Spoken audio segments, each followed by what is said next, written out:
पढ़ेंगे हम देवनारायण के बारे में पढ़ेंगे हम आगे इस प्रकार से। तो हम रख कर देते हैं, इसके बाद पढ़ेंगे हम देवनारायण।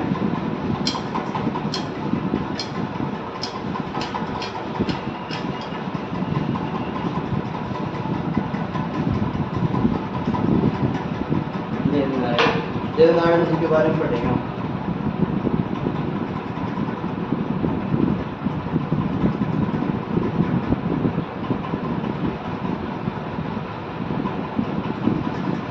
देवनारायण जी के बारे में पढ़ेंगे हम। देवनारायण जी का जन्म हुआ था जो कि 1300 विक्रम संवत के अंदर इनका जन्म हुआ था।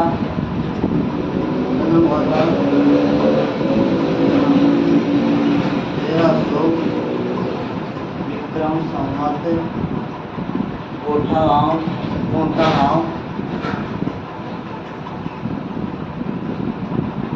के अंदर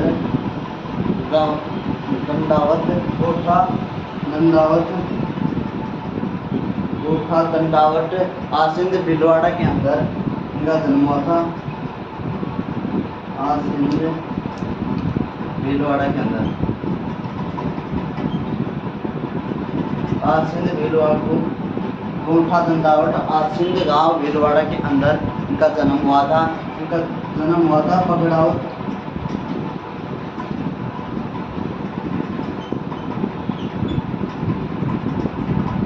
बगड़ावत नागवंशीय गुर्जर परिवार में। बगड़ावत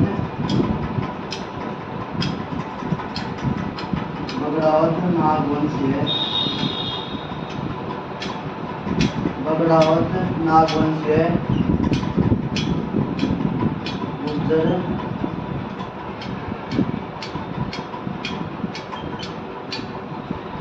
परिवार में इनका जन्म हुआ था। तो इसके बाद हम पढ़ते हैं कि इनकी शिक्षा दीक्षा हुई थी जो कि हुई थी देवास एमपी के अंदर इनकी शिक्षा दीक्षा हुई थी। और इनका पिता का नाम था सवाई भोज ने बिनाय अजमेर के शासक दुर्जन साल से युद्ध करते हुए मारे गए थे। इनके पिता थे सवाई भोज। शिक्षा दीक्षा हुई थी शिक्षा दीक्षा हुई थी जो कि हुई थी देवास एमपी के अंदर।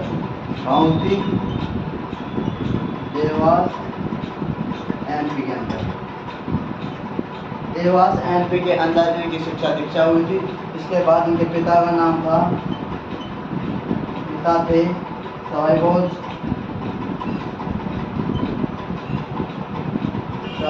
इनके पिता का नाम था। इनके सवाई भोज ने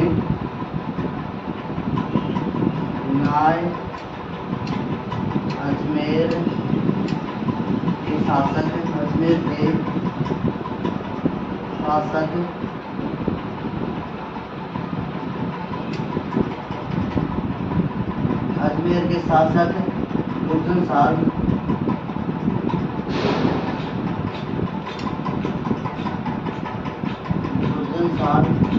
से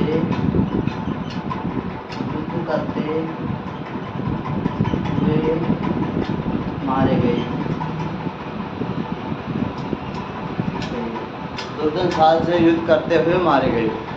जो कि इनके पिता थे सवाई भोज के बाद इसके बाद पढ़ेंगे इनकी माता का नाम था सेठू पठाना। माता थी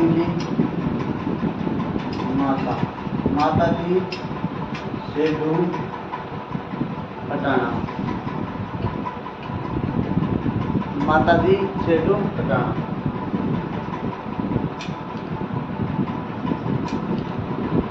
माता का नाम था सेठू पठाना। इसके बाद इनके दादा का नाम था बाघ सिंह। दादा का नाम था बाघ सिंह के दादा का नाम था। इनकी पत्नी का नाम था पत्नी का नाम क्या था जो कि था पीपल देव। पत्नी का नाम क्या था पीपल देव इनकी पत्नी का नाम था। इसके बाद आता है ये घोड़े का नाम था लीलागढ़। इनका नाम था लीलागढ़।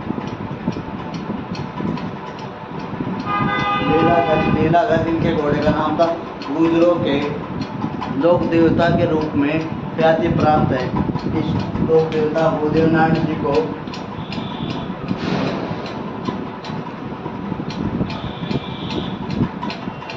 लोक के लोक देवता के रूप में ख्याति प्राप्त है। लोक देवता भूदेव के रूप में ख्याति प्राप्त है। इसके बाद हम पढ़ते हैं, इसके बाद हम पढ़ेंगे कि देवनारायण जी विष्णु का अवतार मानते हैं।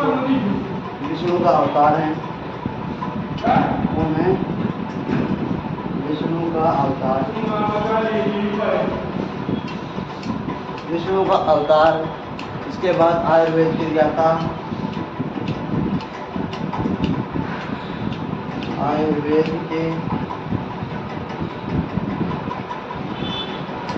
की ज्ञाता मानते हैं। इसके बाद हम पढ़ते हैं कि देवनारायण जी की सबसे लंबी, छोटी व प्राचीन फड़ है। देवनारायण जी की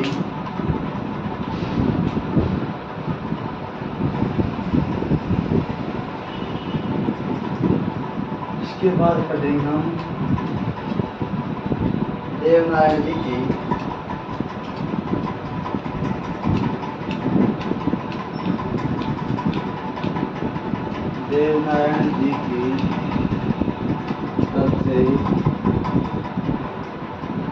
सबसे लंबी, छोटी व प्राचीन फड़ है। देवनारायण जी की सबसे लंबी, छोटी व प्राचीन फड़ है देवनारायण जी की। और देवनारायण जी की फड़ पर 1992 के अंदर 5 रुपए का डाक टिकट, 5 रुपए का डाक टिकट जारी किया गया। देवनारायण जी के फड़ के ऊपर 1992 के अंदर 5 रुपए का डाक टिकट जारी किया गया था। और मूर्ति के स्थान पर ईंट की पूजा नीम की पत्तियों से की जाती है। मूर्ति के स्थान पर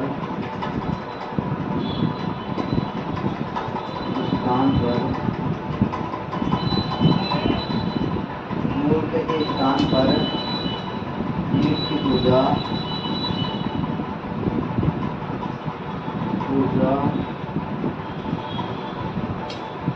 नीम की पत्तियों से की जाती है। नीम की पत्तियों से की जाती है।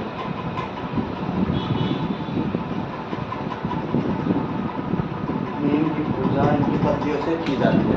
इसके बाद हम पढ़ेंगे जो कि इनके प्रमुख मंदिर कहाँ है। और इनके प्रमुख मंदिर है सवाई भोज मंदिर है आश्विन भीलवाड़ा के अंदर। इसके बाद है देवमाली मंदिर जो कि ब्यावर अजमेर के अंदर पड़ता है। इसके बाद हम पढ़ेंगे, इसके बाद तीसरा मंदिर है देव डूंगरी चित्तौड़गढ़ के अंदर। ये इनके 3 मंदिर हैं जो कि देवनारायण जी के। इसके बाद हम लिखने की जगह यहाँ पर लिख देता हूँ, आपको थोड़ा सा रफ कर देता हूँ। इसके बाद ये पर देख लेते हैं इनको जन्म हुआ 1300 समृद्ध कोठा दंडावत आश्विन भीलवाड़ा के अंदर इनका जन्म हुआ था। इसके बाद पगड़ावत नागौर से पुत्र परिवार में इनका जन्म हुआ था। इनके पिता का नाम था सवाई भोज जो कि दिनाय अजमेर के शासक दुर्जन साल के साथ लड़ते हुए मारे गए। इसके बाद इनकी माता का नाम था जो कि शेलू कटानी था। इनके दादा का नाम था बाग सिंह। इनकी पत्नी का नाम था पीपल दे। इसके बाद हम पढ़ते हैं घोड़ा का नाम था लीलाधर। इसको विष्णु का अवतार मानते हैं और आयुर्वेद की गाथा, विष्णु का अवतार भी मानते हैं इनको, आयुर्वेद की गाथा मानते हैं। देवनारायण जी की सबसे लंबी, छोटी और सबसे प्राचीन फड़ है जिस पर भारत सरकार ने 1992 में 5 रुपए का डाक टिकट जारी किया था।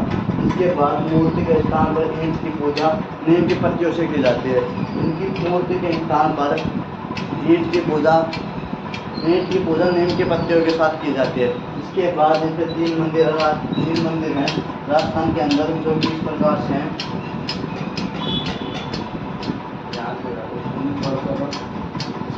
देना था वो तो दे दिया होगा अभी।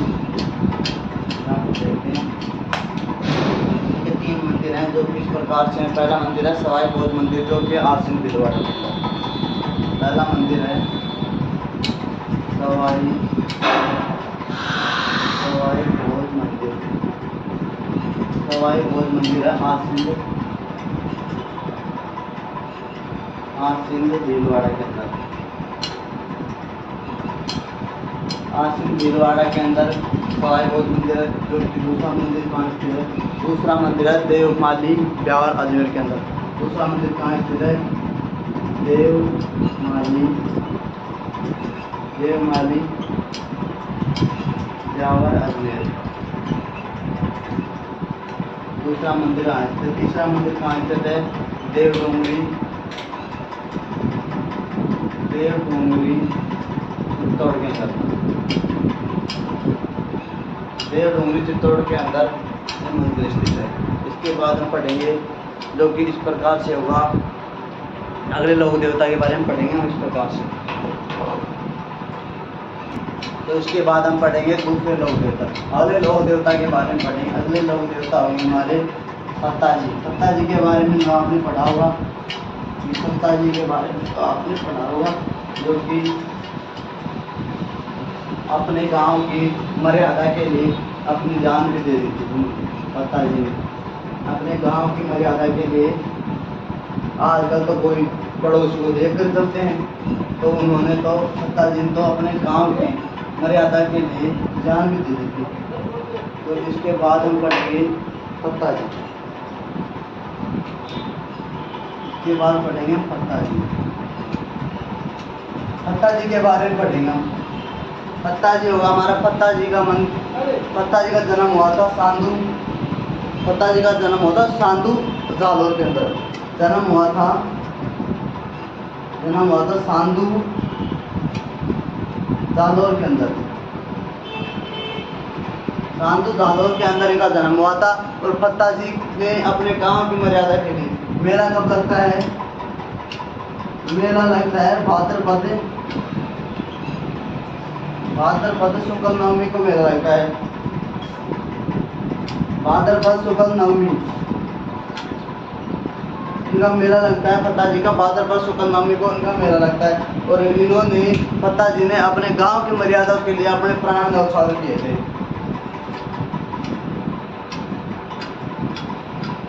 पत्ताजी ने अपने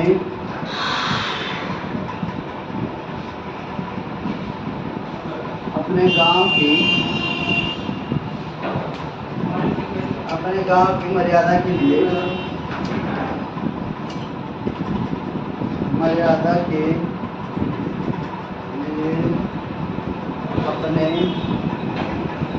अपने प्राण न्यौछावर किए।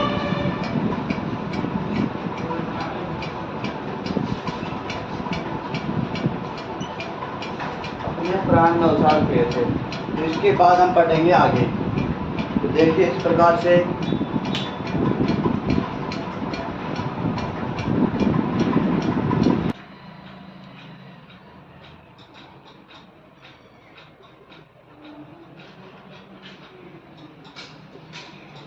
इसके बाद हम अगले लघु देवता के बारे में पढ़ेंगे। अगले लघु देवता होंगे हमारे मल्लिनाथ जी।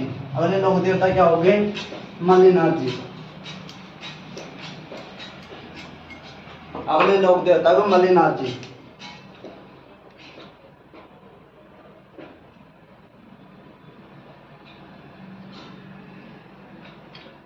मल्लिनाथ जी का जन्म हुआ था 1358 ईस्वी में। जन्म हुआ था 1358 ईस्वी के अंदर इनका जन्म हुआ था, जो कि तिलवाड़ा बाड़मेर के अंदर हुआ था। कहाँ हुआ था? तिलवाड़ा बाड़मेर के अंदर। तिलवाड़ा बाड़मेर के अंदर इनका जन्म हुआ था। इनके पिता का नाम था जो कि राम टेढ़ा जी। पिता का नाम था, पिता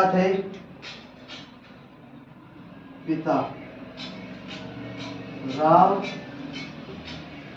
टेढ़ा जी। और इनकी माता का नाम था जीर्णा देवी। माता कौन सी थी? माता कौन थी? माता थी चीणादेवी।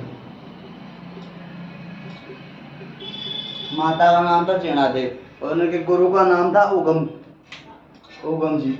गुरु का नाम था उगम जी। गुरु का नाम था उगम। इसके बाद हम पढ़ेंगे इनकी पत्नी का नाम था रूपादेवी। पत्नी का नाम था रूपादेवी। पत्नी मल्लिनाथ जी की पत्नी का नाम था मैनादेवी। पत्नी का नाम था रूपादेवी। मैनादेवी नहीं था, रूपादेवी। रूपादेवी पत्नी का नाम था रूपादेवी और इन्होंने अपने गुरु से योग की दीक्षा ली थी, जो कि 1398 के अंदर 1398 में गुरु से योग की दीक्षा ली।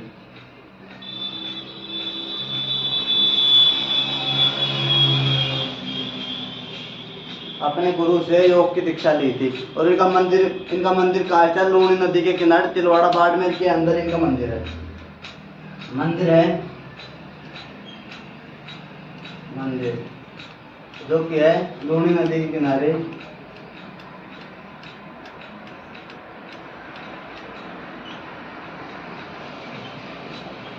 लूणी नदी के किनारे तिलवाड़ा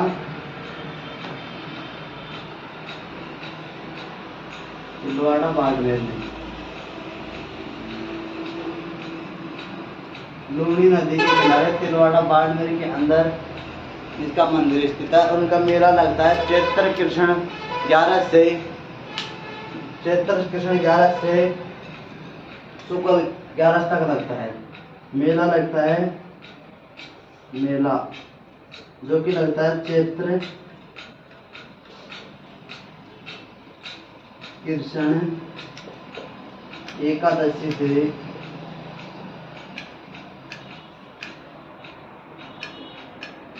शुक्ल एकादशी तक।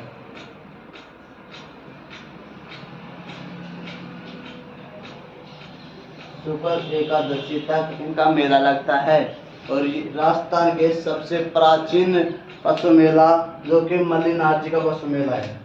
यहाँ पशु मेला है, यहाँ पर पशु मेला सबसे प्राचीन पशु मेला।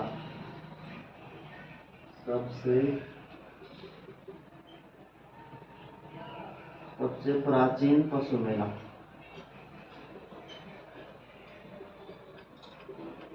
सबसे प्राचीन पशु मेला है में से एक है यह। इसके बाद हम पढ़ेंगे तल्लीनाथ जी। उससे पहले तो मल्लिनाथ जी को एक बार फिर देखिए।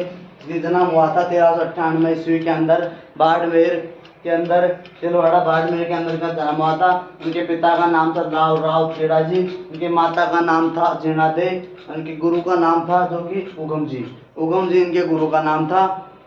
इसके बाद हम पढ़ेंगे पत्नी का नाम था रूपादेवी और इनके गुरु से 1398 में गुरु से योग की दीक्षा ली थी। इसके बाद इनका मंदिर स्थित है लूणी नदी के किनारे, जो कि तिलवाड़ा बाड़मेर के अंदर ही इनका मंदिर स्थित है और इनका मेला लगता है चैत्र कृष्ण एकादशी से शुक्ल एकादशी तक इनका मेला लगता है। और इसके बाद राजस्थान का सबसे प्राचीन पशु मेलों में से ये एक मेला है जो कि तिलवाड़ा बाड़मेर के अंदर लगता है। इसके बाद हम पढ़ेंगे तल्लीनाथ जी के बारे में पढ़ेंगे हम। इसके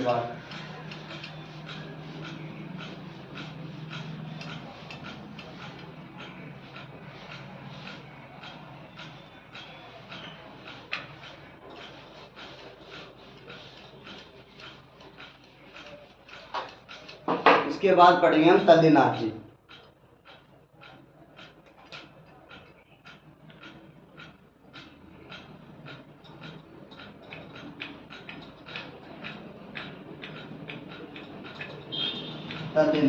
तल्लीनाथ जी के पिता का नाम था वीरमदेव। पिता का नाम क्या था? वीरमदेव। तल्लीनाथ जी का पिता था वीरमदेव। पिता का नाम था वीरमदेव और उनके भाई था रावचूड़ा।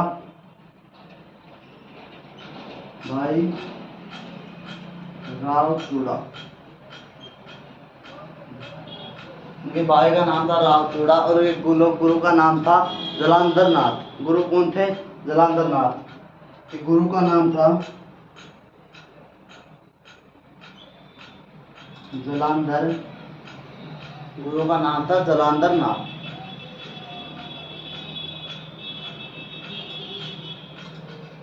जलंधर नाथ इनके गुरु का नाम था। उनका वास्तविक नाम था गांगदेव राठौड़। इनके वास्तविक नाम था इनका,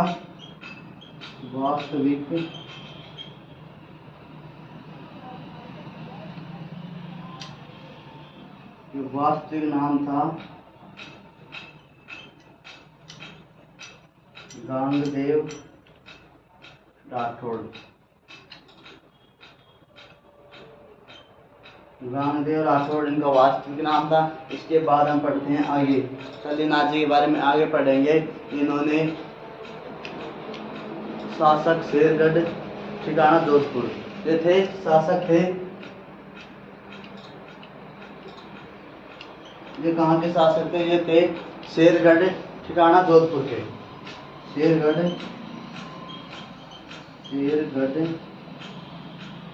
ठिकाना जोधपुर के, शासक थे। इन्होंने जब शासन व्यवस्था अपने पुत्र को सौंप कर इन्होंने अपने पुत्र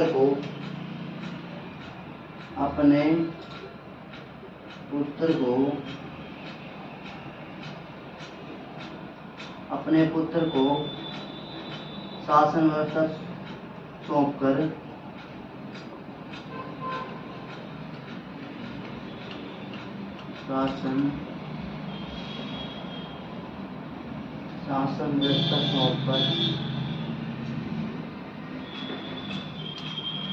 शासन व्यवस्था सौंपकर सन्यास के लिए सन्यासी बन गए थे। शासन व्यवस्था सौंपकर सन्यासी बन गए थे। शासन व्यवस्था सौंपकर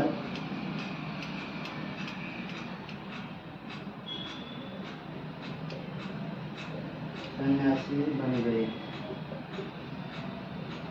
इसके बाद हम पढ़ते हैं इनके बारे में, क्योंकि यह एकमात्र ऐसे लोक देवता जिन्होंने वृक्ष कटाई पर रोक लगाई। राजस्थान के एकमात्र ऐसे लोक देवता हैं, राज्य के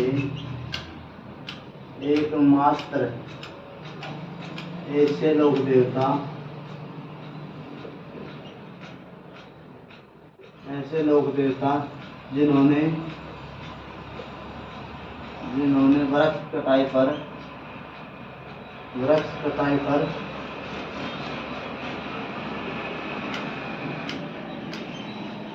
जिन्होंने वृक्ष कटाई पर रोक लगाई।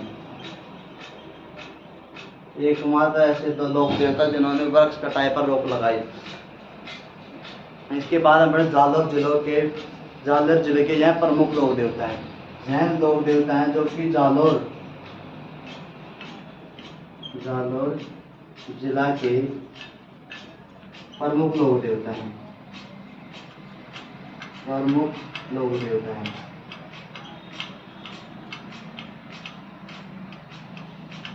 जालोर जिला के प्रमुख लोक देवता हैं। इसके बाद हम पढ़ेंगे जो कि इस प्रकार से होगा।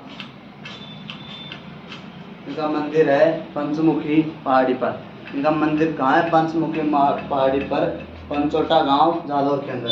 इनका मंदिर कहाँ स्थित है? मंदिर पंचमुखी पहाड़ी पर इनका मंदिर है। पंचमुखी पहाड़ी पर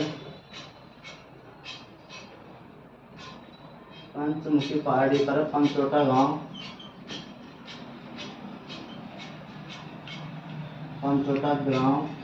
जालोर के अंदर इनका मंदिर स्थित है। इसके बाद पढ़ते हैं हम, मंदिर में मूर्ति घोड़े पर सवार है। इनकी मूर्ति है, जो कि मंदिर में जो मूर्ति है वो घोड़े पर सवार मूर्ति है। इसके बाद यहाँ पढ़ते हैं हम, व्यक्ति या पशु के बीमार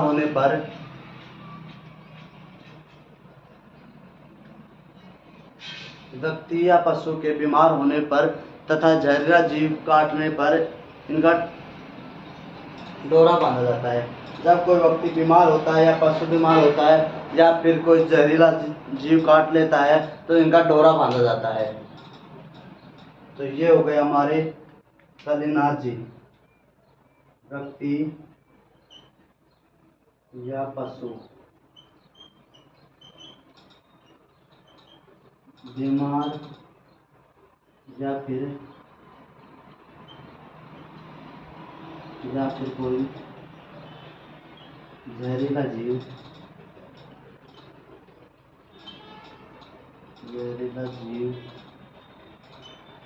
काट लेता है तो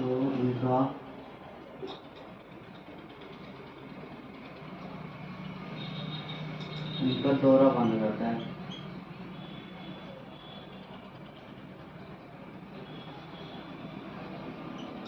इनका डोरा बांधा जाता है। तो एक बार और देखिए कि तल्लीनाथ जी के पिता का नाम था वीरमदेव, भाई था राव चूड़ा और इनके गुरु का नाम था जलंधर नाथ। इनका वास्तविक नाम था गांगदेव राठौड़। ये कहाँ के शासक थे? ये शासक थे शेरगढ़ ठिकाना जोधपुर के। ये शासक थे शेरगढ़ ठिकाना के और अपने पुत्र को शासन व्यवस्था सौंप कर सन्यासी बन गए थे। इसके बाद आता राज्य का एकमात्र ऐसा लोक देवता जिन्होंने वृक्ष कटाई पर रोक लगाई। एकमात्र ऐसे लोक देवता हैं जिन्होंने वृक्ष कटाई पर रोक लगाई।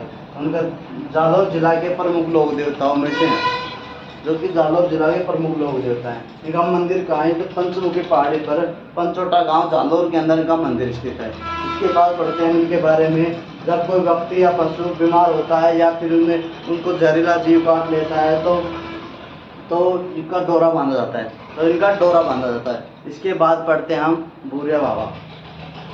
इसके बाद पढ़ेंगे हम अगले लोग देवता होंगे हमारे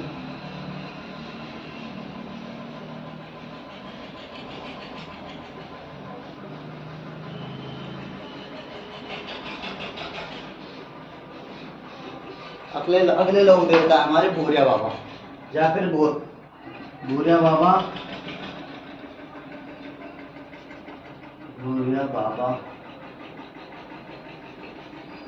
या फिर इनको बोलते हैं गौतमेश्वर बाबा। क्या बोलते हैं? गौतमेश्वर। ये है शिव मंदिर है। मुख्य रूप से इनको सूर्य का प्रतीक माना जाता है। इनको क्या माना जाता है? सूर्य का प्रतीक।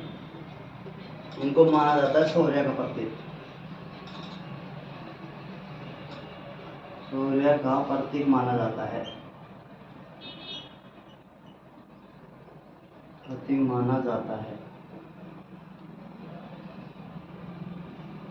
सूर्य का प्रतीक माना जाता है इनको। और मीणाओं के हैं इष्ट देव। गोटवाड़ों के मीणाओं के प्रमुख देव हैं। मीणाओं के इष्ट देव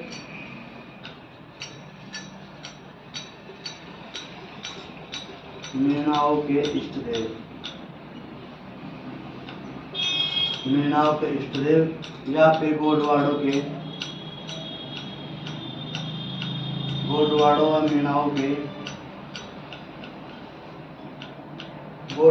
मीणाओं के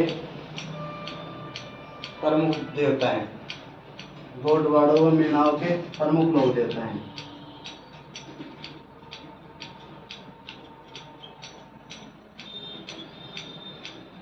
प्रमुख लोक देवता है। इसके बाद हम पढ़ते हैं इनके बारे में। इनका प्रमुख स्थल है कोसालिया सिरोही के अंदर। इनका प्रमुख स्थल कहाँ स्थित है? कोसालिया सिरोही के अंदर।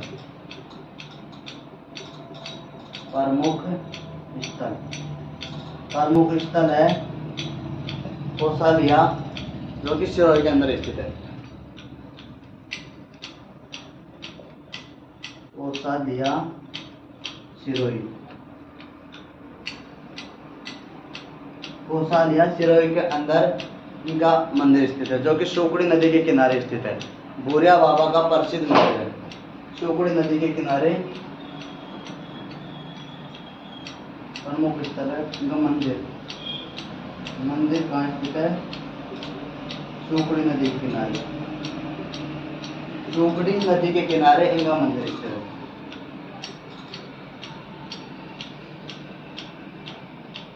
शिवपुरी नदी के किनारे, शिवपुरी नदी है जो कि लूणी की सहायक नदियां हैं। इसके बाद आता है भूरिया बाबा के मेले। मेले में मीणा जाति के लोग दुल्हन चुनते हैं, अपनी दुल्हन चुनते हैं। भूरिया बाबा के मेले के अंदर मीणा जाति के लोग अपनी दुल्हन चुनते हैं।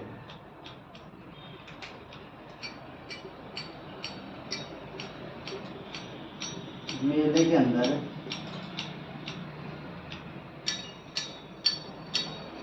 मीणा जाति के लोग, मंदिर के अंदर मीणा जाति के लोग अपनी दुल्हन चुनते हैं।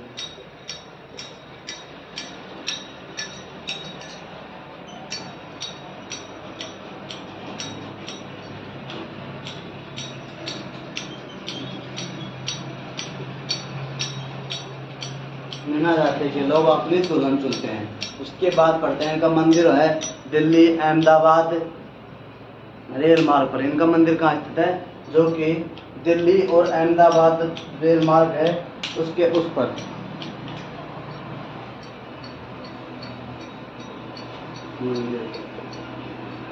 मंदिर स्थित है जो कि लूणी नदी के किनारे दिल्ली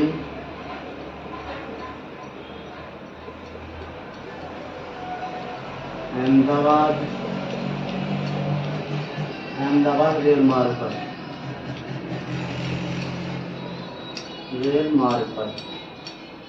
इसके बाद हम पढ़ते हैं जो कि अरणदो प्रतापगढ़, यहाँ पर भूरिया बाबा का प्रसिद्ध मेला पड़ता है। अरणोद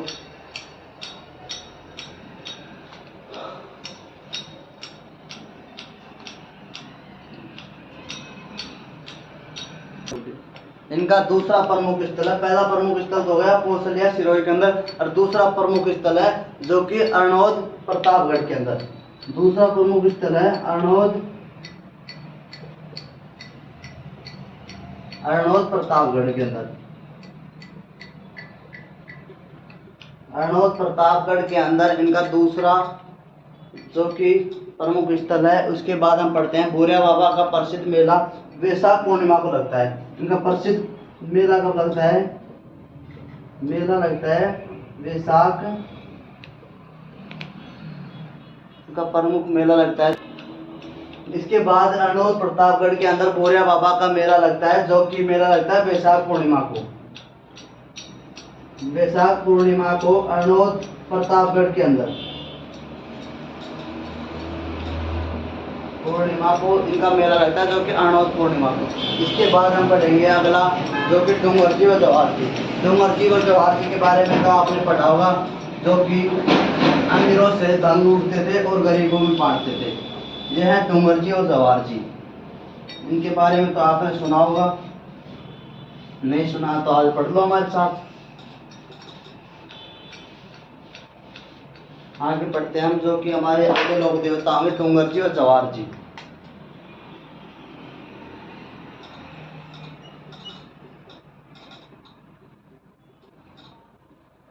डूंगरजी जवाहर जी ये हो गए लोक देवता।